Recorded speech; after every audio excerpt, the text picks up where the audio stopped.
तो स्टूडेंट्स, आज हम बात करेंगे basic accounting term accountancy in 11th class. तो पहली टर्म हमारे पास है capital. Capital mean it refer to the amount invested by the proprietor in a business enterprises. It may be in the form of cash, goods और assets. कि व्यवसाय के स्वामी द्वारा व्यवसाय के स्वामी द्वारा लगाया गई धनराशि, व्यवसाय में लगाई गई धनराशि, चाहे वो कैश के फॉर्म में हो, गुड्स के फॉर्म में हो या असेट्स के फॉर्म में हो, कैपिटल कहलाती है। और इसके लिए हमारी जो इक्वेशन है वो है capital is equal to assets minus liability. तो स्टूडेंट्स, इसके लिए हम आगे अकाउंटिंग इक्वेशन पढ़ेंगे। अकाउंटिंग इक्वेशन होती है assets is equal to liability plus capital. Assets is equal to liability plus capital. Assets is equal to liability plus capital. तो इसमें तीनों में से कोई भी दो टर्म दे रखी हो तो कोई एक टर्म हम निकाल सकते हैं आसानी से। जैसे मान लो असेट और लाइबिलिटी दे रखी है तो असेट्स माइनस लाइबिलिटी हमारी कैपिटल हो जाएंगी। और अगर असेट्स और कैपिटल दे रखी हैं तो असेट्स माइनस कैपिटल लाइबिलिटी आ जाएगी। तो अगली टर्म हमारी है ड्राइंग। एनी कैश और value of goods withdrawn by the owner for personal use or any private payment made out of business funds are called drawing। कि व्यवसाय के स्वामी द्वारा निजी प्रयोग के लिए निकाली गई धनराशि ड्राइंग कहलाती है। कई बार जो व्यवसाय का स्वामी है वो अपने पर्सनल यूज़ के लिए गुड्स निकाल लेता है, या फिर अपने जैसे दुकान लड़के की फ़ीस है वो अपने बिजनेस से पे कर देता है। कई बार अपना इनकम टैक्स बिजनेस से पे कर देता है। तो ये सारा जितना भी उसका पर्सनल खर्चा होता है वो सारा ड्राइंग कहलाता है। अब आती है लाइबिलिटी। तीसरी जो टर्म हम पढ़ेंगे वो लाइबिलिटी है। लाइबिलिटी क्या है? Liability it refer to the amount which the firm owes to outsider, यानी कि which it refer to the amount which the firm owes to outsider, यानी जो पैसा फर्म को दूसरे लोगों को पे करना है वो लाइबिलिटी है। लाइबिलिटी आर डेब्ट, they are amount owed to creditor. मतलब जो पैसा लाइबिलिटी वह ऋण है जो व्यवसाय के द्वारा क्रेडिटर को पे किया जाता है, उसे हम लाइबिलिटी कहते हैं। यानी व्यवसाय के स्वामी द्वारा जो भी पैसा व्यवसाय के बाहर अपने लेनदारों को पे करना होता है, अपने क्रेडिटर को पे करना होता है, उसको हम लाइबिलिटी कहते हैं। तो जो अकाउंटिंग इक्वेशन कराई थी उसी में से ये इक्वेशन बन जाएगी, liability is equal to assets minus capital. अब अगली जो टर्म करेंगे हम, यानी लाइबिलिटी में क्या क्या शामिल है, अब ये कर लेते हैं। लाइबिलिटी में शामिल है, लाइबिलिटी में bills payable, creditor, unpaid wage, ये सारी जो है लाइबिलिटी के एग्जाम्पल हैं। उसके बाद liability mainly two types of, दो प्रकार की होती है। अब देखो liability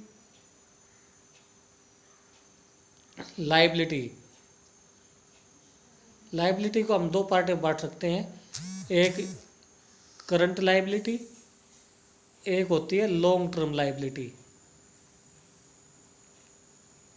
long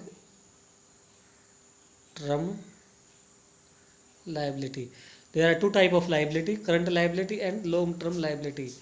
Current liability means those liability which are to be paid near in future या within 1 year। वो liability जिसका भुगतान 1 साल के अंदर करना है। Those liability which are due be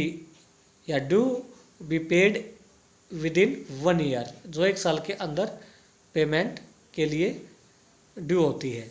long term liability those liability which due for payment after 1 year, those liability which due for payment after 1 year. यानी कि जो लाइबिलिटी 1 साल के अंदर भुगतान करनी है वो करंट लाइबिलिटी है, और जो लाइबिलिटी 1 साल के बाद भुगतान के लिए दे होगी वो लॉन्ग टर्म लाइबिलिटी है। तो अब इनको हम समझेंगे। एक तो है current liability. Current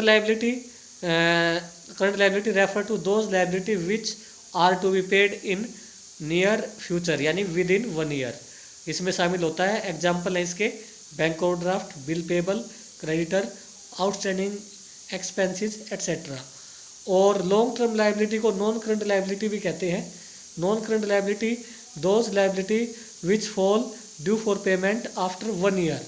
after 1 year इसके शामिल है long term loan and debenture, वे हमारे इस लायबिलिटी में शामिल है। तो अब स्टूडेंट्स हमने कर लिया, एक तो हम कैपिटल कर चुके, दूसरा हम ड्राइंग कर चुके, तीसरा हम लायबिलिटी बताया कि liability those amount which to be pay outsider of the business, या बिजनेस के जो क्रेडिटर है उनको जो पे करना है उसको हम लायबिलिटी कहते हैं। There are 2 type of liability, non current liability and current liability.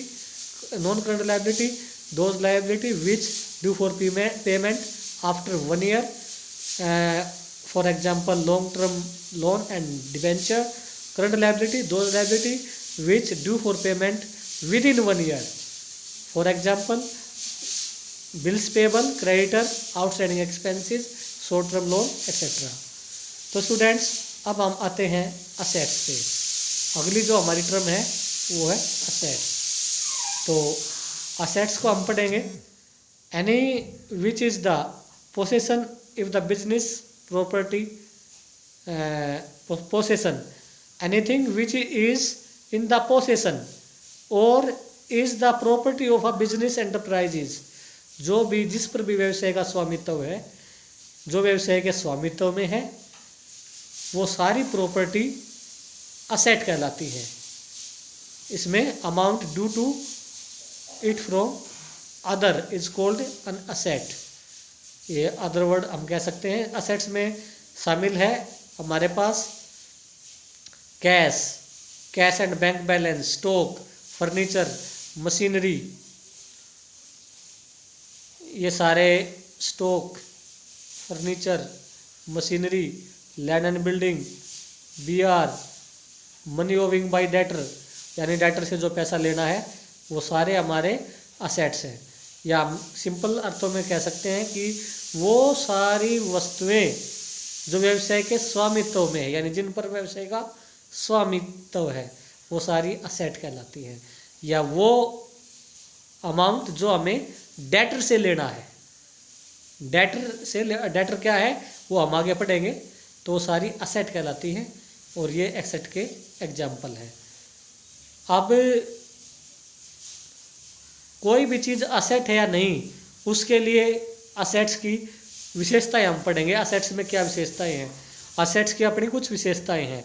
यदि वे विशेषताएं उन वस्तुओं में है तो वो असेट्स है। अब देखते हैं कौन कौन सी विशेषताएं असेट में होनी चाहिए। अब इसकी जो डेफिनेशन है Finney Miller, assets are future economic benefit the right of which are own और कंट्रोल्ड बाय एन ऑर्गेनाइजेशन और इंडिविजुअल्स। दूसरी है RN एंथोनी की, असेट्स आर वैल्यूएबल रिसोर्सेज। ये इजी है तो इसको कर लेना है लर्न, इसको लिख लेना है, इसको याद कर लेना है।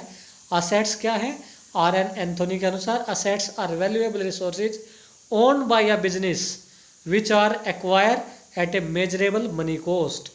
यानी कि असेट्स वे मूल्यवान संसाधन हैं जिन पर व्यवसाय का स्वामित्व होता है और जिन्हें मुद्रा के द्वारा खरीदा गया है। तो इस प्रकार से हम कह सकते हैं वही असेट है जिसमें 3 विशेषताएं हैं। 3 विशेषताएं कौन सी, एक तो the resources must be valuable, resources must be valuable, ये वैल्यूएबल होने चाहिए। दूसरा the resources must be own by the business, ये रिसोर्सेज बिजनेस के स्वामित्व में होने चाहिए। The resources must be acquire at a measurable money cost, इसको मुद्रा में खरीदा गया हो और मुद्रा में मापा जा सकता हो। तो ये 3 विशेषताएं जिसमें है वही असेट है। अब हम असेट के बारे में पढ़ेंगे, टाइप ऑफ असेट। इसमें बात आती है तो समझ गए होंगे स्टूडेंट्स असेट क्या है, यानी कि कोई भी वस्तु जो व्यवसाय के स्वामित्व में है वो असेट्स हैं उसके लिए 3 विशेषताएं फॉलो करनी पड़ेंगी। ये 3 विशेषताएं आपको याद रखनी है और ये डेफिनेशन याद करनी है। अर्थ बताने से पहले यानी जिसमें ये 3 विशेषताएं हैं वही असेट है। एक तो वो वैल्यूएबल है, पहली बात। दूसरा, उस पर व्यवसाय का स्वामित्व है। और तीसरी बात, उसको मुद्रा के द्वारा खरीदा गया है या मुद्रा में मापा जा सकता है। अब हम बात करते हैं टाइप ऑफ असेट्स। तो मेनली जो असेट्स होती हैं, असेट्स, इसमें हम करंट असेट, फिक्स असेट को शामिल करते हैं। करंट असेट ले लेते हैं, फिक्स असेट ले लेते हैं, करंट असेट्स, फिक्स असेट्स। और फिक्स असेट के अगले जो पार्ट है टेंजिबल और इंटेंजिबल, अगला हम टेंजिबल और इंटेंजिबल ले लेते हैं। वो करंट असेट और फिक्स असेट का ही पार्ट है टेंजिबल।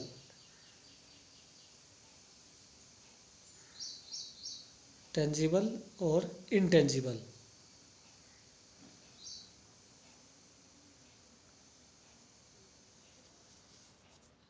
टेंजिबल और इंटेंजिबल। एक हम ले लेते हैं वेस्टिंग असेट। वेस्टिंग असेट भी हम इसमें कर लेंगे। Wasting asset,